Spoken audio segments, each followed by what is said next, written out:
Fala pessoal do canal Papo de Gráfica, tudo bom? Hoje eu vim falar com vocês sobre um assunto que eu gosto muito de falar. E acho que é uma coisa que todos nós sabemos que é o futuro, a gente tem essa noção de futuro, mas que às vezes não é muito bem falada. As pessoas têm medo de falar porque ou elas tendem a puxar para o lado da empresa ou elas tendem a puxar para o lado do profissional. A gente quer mostrar os dois lados, que os dois lados têm dificuldades.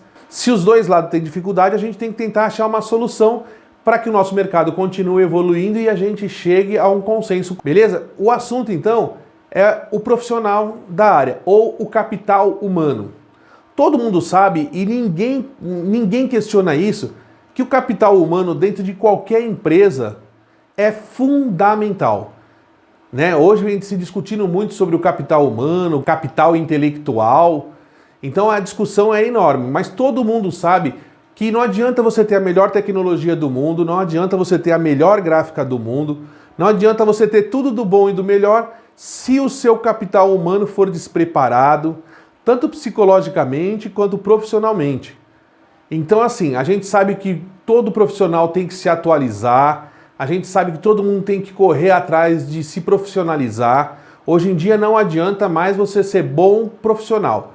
Por quê? O termo bom profissional até mudou um pouco de configuração, né? Ele está entrando muito na parte do que você aprende, do que você busca de conhecimento, dos conhecimentos que você tem de uma forma geral.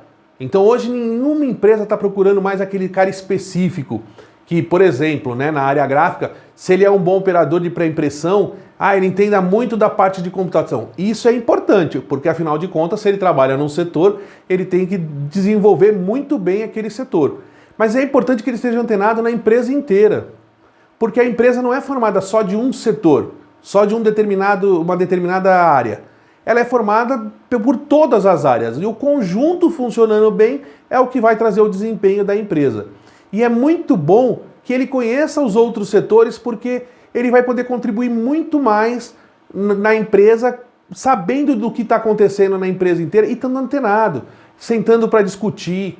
Né? Às vezes a pessoa com o olhar de fora do setor dela, ela consegue enxergar coisas que a pessoa que está no setor às vezes não enxerga. Né? Porque a gente fica o dia inteiro naquele trabalho, vendo só o que a gente tem que fazer para não deixar atrasar os serviços, para não deixar o barco correr frouxo, né? E aí a gente acaba não percebendo os simples detalhes que vão fazer a diferença. Então assim, o profissional que tem a visão que eles chamam de 360 é o profissional que todo mundo está procurando. E é difícil, eu sei que é difícil. Hoje os custos são caros, né? Os cursos são caros.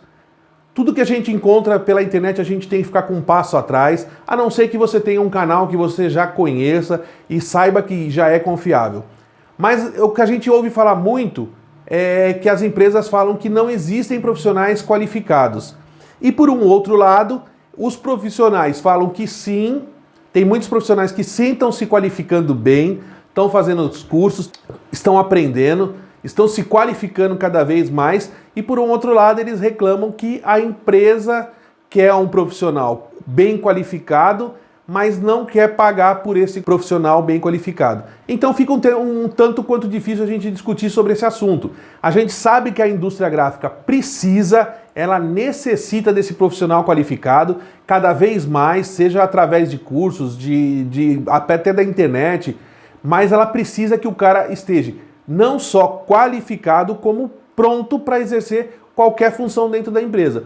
E ao mesmo tempo a gente também tem que ver o lado da empresa e o lado do profissional. Se o profissional está reclamando sobre salário, é que ele sabe o quanto custa para ele investir. Às vezes o profissional é um pai de família, que tem as responsabilidades da casa, tem as responsabilidades dos filhos, com a esposa, e aí para ele investir uma grana para fazer um curso, ele sempre tem que se programar bem antes, destinar aquele dinheiro, fazer tudo bem certinho para poder conseguir se profissionalizar mais ou conseguir evoluir mais. E do lado das empresas, hoje a gente enfrenta uma crise não só financeira, né? Apesar de muita gente achar que ainda está para vir as coisas piores, eu acho que já, na minha opinião, ela já começou a vir, porque ela está vindo numa sequência. Tudo que aconteceu naqueles 2 anos de lockdown, de fechar a empresa, fechar tudo, a gente está começando a sentir agora. As empresas acabaram se afundando ou em dívidas ou tiraram toda a reserva que era possível. Tem empresa que até vendeu máquina para continuar de pé. Então assim, hoje é complicado a gente falar quem é culpado. Ninguém é culpado. As empresas estão enfrentando sim problemas reais, justificados e verdadeiros, né? Agora começou ainda a falta de papel. Eu estava num evento no Senai, onde o presidente da Apigraf, né, que é a Associação Portuguesa da Indústria Gráfica, disse que lá ele trabalha na área de livros, ele compra bobina para chegar daqui a 2, 3 meses, porque o mercado não tem. Por causa da Rússia, que é um grande fornecedor tanto de eucalipto quanto de celulose, e da China, que também tem essa parceria com a Rússia. Então assim, cara, tá um caos a compra de papel, você conseguir papel lá na Europa, e isso também tá chegando aqui, porque se a gente tem o papel e tem a produção, é lógico que os outros países vão querer comprar da gente. E quando você abre muito a exportação, né, a oportunidade de exportação, para o produtor acaba sendo tão interessante, e aí ele começa a exportar e, consequentemente, o nosso mercado interno vai se equalizar com o valor que ele está sendo ofertado lá fora. E aí vai aumentar. A gente chega a ter o absurdo de papéis couché aqui, que antes eram na faixa de R$ 9,80, R$ 10 o quilo, hoje chegam a 14. E quando o cara tem uma quantidade razoável que ele sabe que está sendo procurada e não tem muito lugar, chega a 15, 16 reais. Então assim, a gente vive um momento delicado para o setor.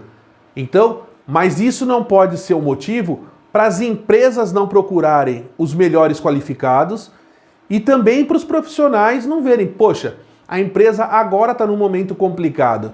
A hora que o mercado vir, a gente tem condição de se ajustar. Então, nada mais justo do que a gente ter o diálogo aberto. A empresa precisa do profissional qualificado, ela está buscando o profissional qualificado, o futuro dela depende do profissional qualificado, mas ela agora não está conseguindo pagar o justo, né? O justo para aquele profissional. Ela sabe que é o justo também. Ela não tem dúvida do que é o justo, mas ela não tem condição. E o profissional também tem que provar que ele está disposto, está no mercado, também apostando na melhora de todo mundo. E também está disposto a apostar na empresa que está contratando ele. Então sempre tem que haver um balanço entre os dois. A gente não pode nem ser, né, sindicalista, querer que tudo é empresa, empresa, empresa, empresa. E também a gente não pode ser pacífico, que a empresa também não pode se apertar um pouquinho para a gente chegar num acordo. Lembra que a negociação é a melhor saída para qualquer lado. E a negociação, como a gente disse no episódio passado, ela não pode ser de um lado só. Se eu acreditar que eu tenho que ganhar e o outro lado tem que perder para a negociação ser boa, de novo tem alguma coisa errada. A negociação é uma coisa que seja bom para a empresa e seja bom para mim. E a gente tenta chegar no maior termo possível. Se você precisar de uma coisa um pouquinho a mais do que a empresa está oferecendo, explica para ela, seja sincero. Fala, eu estou precisando porque eu estou investindo. Por exemplo, se você estuda, paga uma boa faculdade e ele precisa de alguém que esteja de uma boa faculdade, investir esse dinheiro, fala, poxa cara, eu preciso de um pouquinho a mais, porque eu estou investindo não só em mim, eu estou investindo em mim e na sua empresa também, de certa forma. Né? E indiretamente, todo o conhecimento que eu adquiri, eu vou usar na sua empresa. Você tem condição de me ajudar um pouco a mais? Eu acho que toda negociação, todo diálogo aberto, franco, a pessoa sabendo que você precisa para um fim justo, que vai beneficiar a empresa dela, ela vai tentar chegar no máximo possível. Então assim, o profissional não pode ser radical e a empresa também tem que ver até que ponto ela compensa investir. Poxa, eu vou investir um pouquinho mais nesse profissional porque eu estou vendo que ele está correndo atrás, eu estou vendo que ele está querendo se especializar, eu estou vendo que ele está ampliando a visão dele para ajudar a minha empresa também. Então, negociação, beleza? Então nós vivemos num momento muito delicado que precisa sim de bom senso e de muita negociação. Os dois lados. Nem a empresa está passando por um momento maravilhoso e nem o profissional também está passando um momento maravilhoso que pode abrir mão de algumas coisas. A negociação certa, na hora certa, vai fazer com que tudo dê certo, que a gente continue ampliando os empregos e que a gente continue apostando no nosso mercado. Beleza? Meu nome é Ederson Campos, do canal Papo de Gráfica. Um abraço.